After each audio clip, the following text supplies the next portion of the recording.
السلام عليكم ورحمة الله وبركاته.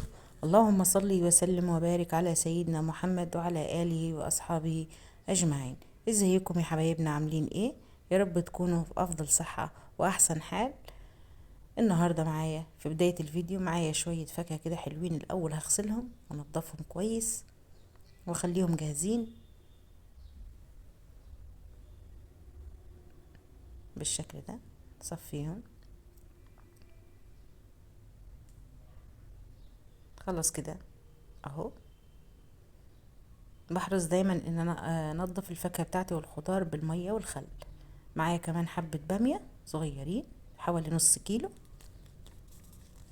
ده النهارده هعمله بقى الباميه الويكه الصعيدي، مشهوره جدا عندنا واحنا بنحبها جدا جدا جدا. هتجربيها، طعمها هيعجبك جدا. في ناس بتسمع عنها لكن ما بتعرفش هي بتتعمل ازاي، وفي ناس عارفاها وبتنفذها.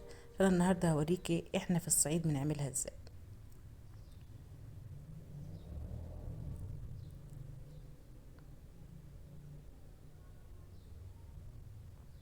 معايا فرخه كده حلوه سمينه حوالي 2 كيلو ونص.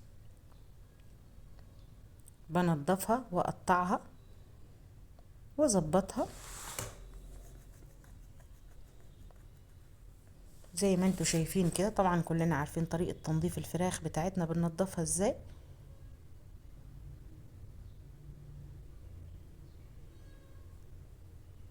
اهو بالشكل اللي انتوا شايفينه ده.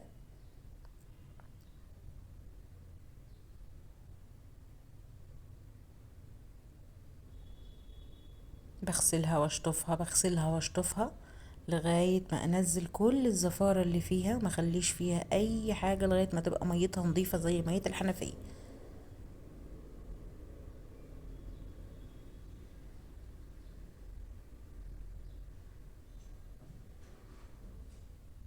هبدأ كده اجيب السكينة واقطعها.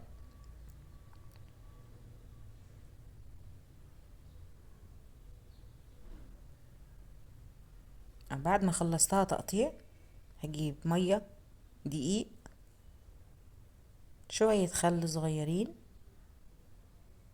معهم شوية ملح وليمونة.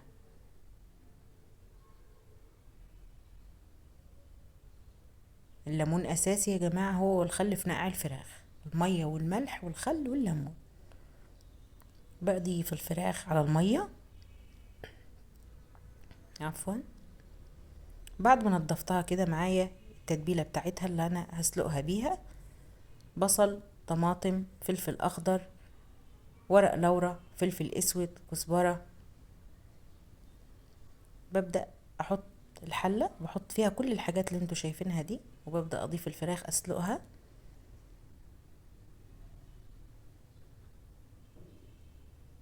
اهو طبعا انا حاطه لها كل التوابل اللي معايا زي ما انت شفتوا كده اهو.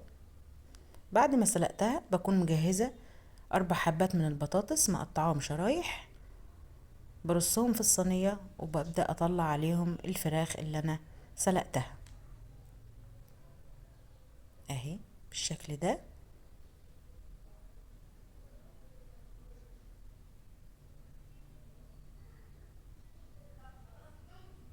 ما اقولكمش على ريحه الشوربه وجمالها.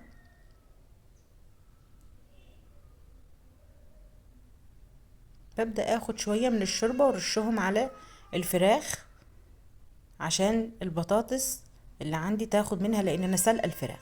ببدا احط طماطمايه وقرنين فلفل والبهارات اللي انا حطيت منها سلقت الفراخ هي مع حبة مية صغيرين بضربهم في الخلاط.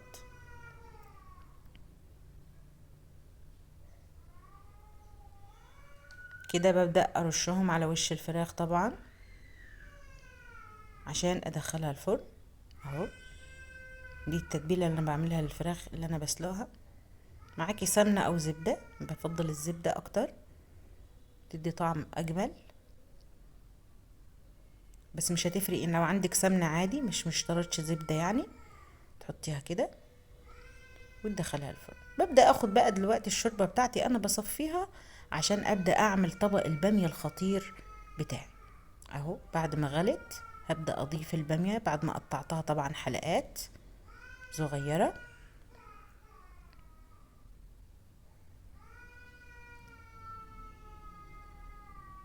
بعد ما تقعد حوالي تغلي حوالي ربع ساعة على النار ببدأ ادق التوم بتاعي في الهون.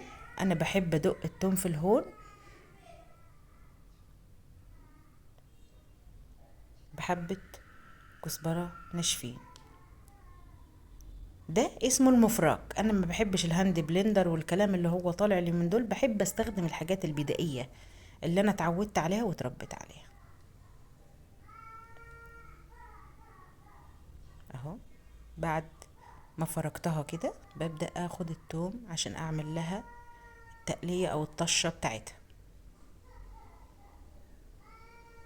اهو كده طبعا ما تخليش التوم يتحرق منك. بضيف له كمان حبة كزبرة كمان عشان يديني نكهة وطعم جميل قوي، بتبقى ريحته مفحفحة.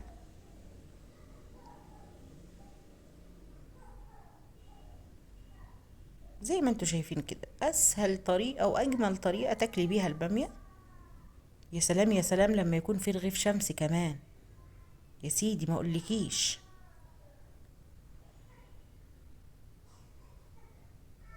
بعد كده ما ادتني اللون الذهبي الجميل ده هبدأ اضيفها. اهو ادي البامية بتاعتي، وادي الفراخ بعد ما طلعت من الفرن بقت بالشكل الجميل اللذيذ ده. طبعا البطاطس واخدة من نكهة الفراخ جدا اهي. طبعا البطاطس بقت عاملة زي الزبدة مستوية جدا، والفراخ. يلا ما تنسيش تحط اللايك والشير وتشتركوا في القناة لو عجبكم الفيديو، والسلام عليكم.